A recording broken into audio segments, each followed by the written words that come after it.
반갑습니다. 대기업 시청자 여러분들, 그리고 삼성바이오로직스 주주님들. 이 삼성바이오로직스는 23년 역대 최대 실적을 기록했는데요. 이 2024년 또한 굉장히 기대가 된다라고 우리가 볼 수 있습니다. 그래서 24년도 역대 최대 실적을 기록하게 될지, 이 가능성은 제가 오늘 내용 빽빽하게 준비를 해왔고요. 이 삼성 바이오로직스의 이 앞으로의 계획과 이 구축 준비, 이 호재에 있어서 우리가 어떤 부분을 키포인트로 봐야 되는지, 삼성 바이오로직스가 이 310조가 넘는 이 시장에서 어떤 영향력을 미치는지가 굉장히 중요한 키포인트라고 볼 수가 있겠죠. 그리고 무엇보다 우리가 이 차트 구간에서 현재 삼성바이오로직스는 이 상승 추세에 있는데요. 굉장히 중요한 지지 라인과 그리고 시작점을 기준으로 이 수급 현황이 어떻게 되는지 여러분들에게 이 상세하게 알려드리도록 하겠습니다. 이 주주님들 오늘 영상 끝까지 시청해 주시고 좋아요와 구독으로 큰 힘 주시면 감사하겠습니다. 저도 함께 이 성공적인 투자가 될 수 있기를 항상 응원하겠습니다. 같이 알아볼까요? 현재 이 삼성바이오로직스는 이 어려운 사업이지만 이 사업 구조가 굉장히 심플한데요. 그중 이 CDMO를 우리가 눈여겨볼 수가 있습니다. 이 CDMO가 뭐냐? 단순히医薬품을 대신 생산하는 게 아니라 우리가 개발까지 해줄게. 개발까지 이렇게 대신 해주는 사업으로서 이 바이오 기업들이 기술력을 보유하고 있지만 생산 능력이나 이 자본이 굉장히 부족합니다. 그래서 현재 이 삼성 바이오로직스가 이런 기업들을 위해서 이 CDMO 사업을 펼치고 있다라고 볼 수가 있고요. 이 CDMO는 이 막대한 자본과 기술력이 참고돼야 되는데 이 삼성 바이오로직스는 이런 기술과 자본까지 갖추고 있다는 것을 눈여겨볼 수 있겠죠. 현재 삼성 바이오로직스는 글로벌 CDMO 점유율이 업계 4위이며 이 CMO만 따졌을 때, 이 개발만 뺐을고 이 CMO만 따졌을 때는 글로벌 1위 기업으로서 굉장한 두각을 보여주고 있는데요. 2019년에 3천억에 그쳤던 이 수주 금액이 2023년에는 최대 실적, 바로 얼마? 3조 4,867억을 기록하였고, 올해 2024년 또한 올해도 역대 최대 실적을 기록할 것으로 내다보고 있습니다. 그 이유가 뭐냐? 바로 GSK, 그리고 일라엘 릴리, 모더나 등 이제 7곳의 빅파마의 기업에서 이제 20개의 빅파마 기업입니다. 20개의 빅파마 기업에서 14곳을 현재 고객사로 확보를 했고 창립 이내 누적 수주유 금액이 약 16조에 달한다고 합니다. 이 지난해에 수주 금액은 3조 5천억 규모였는데요. 이 부분만 봐도 우리가 올해 굉장히 기대가 된다라고 볼 수가 있겠죠. 벌써 약 4배 이상을 계약했다라, 4배 이상 이 수주 금액을 맡았다고 우리가 볼 수 있고, 이 올해 실적 또한 역대 최대 실적을 기록할지 우리가 끊임없이 파보면서 추가적인 호재, 앞으로의 전망 등이 굉장히 중요하다라고 볼 수가 있겠죠. 이런 부분들은 바로 여러분들에게 알려드릴 예정이고요. 이 CDMO 시장 우리가 규모를 봤을 때 2026년까지 약 310조로 커질 전망으로 내다보고 있습니다. 이런 부분에 있어서 이 삼성 바이오로직스가 더욱 커질 전망으로 내다보고 있고, 현재 삼성 바이오로직스는 2025년 이 4월 달에 이 5공장을 건설을 목표로 삼고 있는데요. 이 기존 3공장이 18만 리터가 됐습니다. 죄송합니다. 발음이 잘 안 되는데, 18만 리터 이 동일 규모의 3공장보다 1년 단축돼서 우리가 빨리 공장을 구축하겠다라고 공시를 했고요.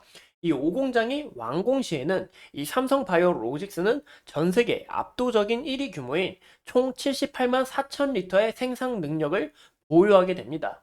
그럼 앞으로 위탁 개발 생산 이 선두주자로서 다른 기업들과 더욱 격차를 벌일 수밖에 없고, 이 글로벌 빅파마 기업들도 이 삼성 바이오로직스 굉장히 중요한 존재가 된다라고 볼 수가 있겠죠. 그래서 우리가 이 5공장 구축이 바로 언제? 2025년 이 4월 달에 구축 준비 중에 있기 때문에 이런 부분이 호재로 작용할 수 있다는 거 참고하시면 좋을 것 같고요. 무엇보다 굉장히 중요한 거는 현재 삼성 라이프 사이언스 펀드를 통해서 이 사업 포트폴리오를 이제 현재 향체 약물 접합자인 이 ADC를 차세대 바이오 기술로 낙점했는데요. 현재 이 ADC 기술을 보유하고 있는 이 국내외 바이오 기업의 투자를 진행하고 있습니다. 이 ADC 시장 관련해서도 바로 올해 말까지 이 ADC를 상업 생산하는 공장을 가동 목표로 삼고 있는데요. 이 ADC 시장은 2029년까지 이 48조로 성장할 것으로 내다보고 있는데 아직 개척 준비 중인 이 시장이고 예상 전망치이기 때문에 이 부분은 더 크게 성장할 수 있다는 거 우리가 참고하시면 좋을 것 같습니다. 현재 이 삼성 바이오로직스의 전략을 우리가 끊임없이 눈여겨봐야 되는데요. 이 내년부터 이 레고캠 바이오와 함께 치료제를 개발하기로 이제 공시가 나왔었죠. 이 레고캠 바이오는 지난해에 국내 제약 이 바이오 업계 사상 최대 규모의 기술 수출 성과를 낸 만큼 이 ADC 관련해서 이 대표 주자인 것을 우리가 눈여겨볼 수가 있습니다. 현재 이 에고캠 바이오는 이 ADC 기술 관련해서 25개를 보유하고 미임상까지 포함하여 총 25개의 기술을 보유하고 있고 삼성 바이오로직스는 이 레고캠 바이오와 CDO 이 신규 계약을 체결하면서 이번 계약으로 이 ADC 치료제 개발에 필수적인 이 항체 개발에 참여하기로 했습니다.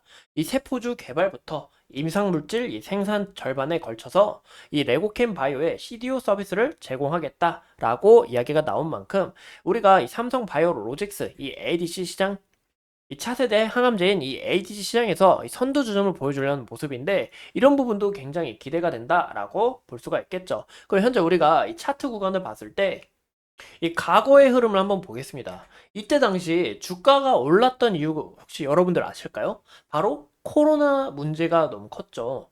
그 이유가 이제 모더나의 코로나19 이 백신 공급 물량 확대 기대감과 그리고 바이오젠 이제 현재 삼성 바이오로직스가 이 바이오젠 협력사로서 이 바이오젠의 이 알츠하이머 치료제인 이 FDA 승인 소식에 위탁 생산 기대감으로 주가가 이렇게 형성됐다라는 것을 우리가 볼 수 있는데요. 무엇보다 이 코로나로 백신 대량 생산에 대한 이 기대감이 크게 작용이 됐다라고 우리가 볼 수 있겠죠. 현재는 이제 지금 보시면 현재 주가가 다시 한 번 더 상승 추세로 전환하면서 형성되는 과정에 있다라고 볼 수가 있는데 이 역대 최대 실적과 그리고 빅파마와 이 수주 계약 그리고 ADC 시장 개척 준비 중에 있어서 이런 기대감으로 주가가 형성되는 과정에 있다라고 볼 수가 있습니다. 현재 제가 하나 보여드릴게요. 이 삼성 바이오로직스의 2024년 이 바로 올해 전망치를 이제 예측하는 기록인데 이 보시는 것처럼 매출은 앞으로 지속적으로 성장하고 영업이익과 순이익도 점차 커질 것이다라고 전망을 내놓고 있습니다. 그럼 현재 구간에서 우리가 예상 주가 가격이 얼만큼 되는지 이 부분을 좀 집중 있게 보시는 게 좋겠죠. 그래서 제가 현재 주가에서 EPS 가격을 나눴어요. 현재 보시는 것처럼 EPS 가격을 나눈 결과 이 PER 수치가 나오는데 현재 PER이 62 정도 됩니다. 이 업종 PER이 현재 이제 56인데요. 이 PER을 비교해 볼 경우 어느 정도 프리미엄 가격이 붙었다라고 해석해 볼 수가 있겠죠. 이 PBR 수치도 현재 6에 해당함으로써 주가가 어느 정도 선반영이 됐다, 프리미엄 가격이 붙었다라는 것을 우리가 확인해 볼 수가 있습니다. 하지만 이 주식이라는 게 어떻죠? 바로 이 미래 값어치를 먹고 선반영을 하면서 주가가 상승하잖아요. 그렇기에 현재 다시 이 오공장 완공과 그리고 추가적인 이런 성장 동력 뭐 최근에 대해 이제 비만에 관한 이슈가 또 지속적으로 나오고 있죠. 그로 인해 이제 일라이 릴리아 그리고 노보노 디스크의 주가가 크게 상승한 모습을 볼 수가 있는데 이런 추가적인 성장 동력을 확보한다거나 아니면 이 제약 바이오에 대한 투자 심리가 회복이 된다면 이 과거의 모습처럼 이 100만 원 구간을 어느 정도 좀 돌파할 가능성은 없지 않아 있다라고 볼 수가 있겠죠. 하지만 추가적으로 우리가 고려해야 되는 부분도 많은데요. 고정비가 증가한다든지, 뭐 원가 비용이 늘어난다든지, 뭐 환율이 크게 작용한다든지, 이런 부분들도 우리가 참고해야 되기 때문에 또 이 프리미엄 현재 가격이 붙었다라는 것을 우리가 봤을 때 보수적으로 좀 접근하는 부분이 필요하다라고 볼 수가 있겠죠. 현재 이 차트 구간에서는 이 저점과 고점을 서서히 높이면서 상승 추세로 전환을 했다라고 볼 수가 있는데요. 이 삼성 바이오로직스 같은 경우 장기간 횡보하는 모습을 나타내 줬습니다. 이런 부분에 있어서 주주님들이 현재 이렇게 상승 추세로 전환해서 주가가 좋은 모습을 나타내는 게 굉장히 기쁘실 것 같아요. 저도 굉장히 기쁜데요. 최근 우리가 봤을 때 이 구간 88만 원 구간에서 죄송합니다. 이 구간이죠. 이 88만 원 구간에서 이제 매물이 나오고 이 부근을 소화하면서 다시 상승하게 될 시, 이 88만 원을 다시 돌파하게 될 시는 이 92만 원까지 좀 열고 지켜보면 어떨까라고 말씀드리고 싶습니다. 그 이후에 이제 91만 원 이 저항 구간 우리가 큰 폭으로 봤을 때 지속적으로 이렇게 저항으로 부딪힌 흔적을 나타내고 있죠. 이 저항 구간 다시 한 번 더 돌파하는 과정이 중요하다라고 보이고 있고요. 우리가 삼성 바이오로직스 차트를 크게 볼게요. 이게 작게 하면 잘 안 보여서 잘 보이시죠? 이 작게 해서 보셨을 때 21선 기준으로 주가가 형성되는 과정에 있다. 21선 이탈해도 61선 서서히 올라오면서 61선이 주가를 어느 정도 받쳐주고 있고 다시 한 번 더 21선 돌파하면서 주가가 이렇게 큰 상승세를 보여줬는데요. 그로 인해서 현재 구간에서는 21선이 1차 지지라인이 될 것 같다라고 볼 수가 있고 그 다음 61선을 기준으로 삼고 우리가 이 주가의 흐름이 어떻게 이어나가는지 여러분들과 함께 관찰이 필요하다라고 말씀을 드리고 싶습니다. 무엇보다 제일 중요한 거는 이제 제가 이제 차트를 크게 보는데 이때 양봉을 기준으로 상승 추세로 전환이 됐다라고 우리가 좀 눈여겨볼 수가 있습니다. 이때의 양봉 기준으로 현재 이 외국인, 기관, 개인의 수급을 봤을 때 이 외국인과 기관의 수급이 아직 물량이 많이 남아있다라는 거예요. 아직 평단이 낮다라고 볼 수가 있는데 현재 이 구간에서 외국인이 끊임없이 매수세가 이어지고 있다라는 겁니다. 그래서 이 외국인의 수급이 이탈이 되는지, 이탈이 나온다고 하면 주가에도 큰 영향을 미칠 수밖에 없겠죠. 그래서 우리가 이런 부분도 굉장히 중요하다. 현재는 외국인의 지속적인 매수세가 이어지고 있다라는 것까지 여러분들과 함께 참고해서 말씀을 드렸습니다. 오늘도 이렇게 소중한 시간 내서 영상 시청해주신 점 다시 한 번 더 진심으로 감사드립니다. 다음에 더 좋은 영상을 위해서 최선을 다하도록 하겠습니다. 감사합니다. 좋아요와 구독도 한 번씩만 해주세요.